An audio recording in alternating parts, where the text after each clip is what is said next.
అన్న యేసుక్రీస్తు ప్రభువారు మన దేవుని ఈ లోకానికి వచ్చి శిలువలో ప్రాణం పెట్టారు.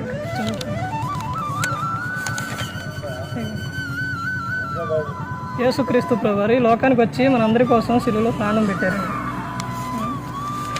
దాని ద్వారానే పరలోకం చేరతారు. చదువుకోండి.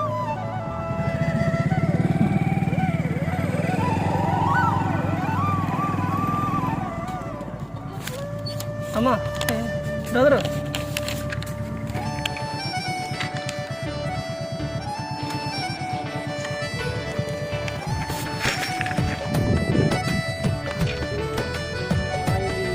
యేసుక్రీస్తు ప్రభువారు మాట చదువుకోండి.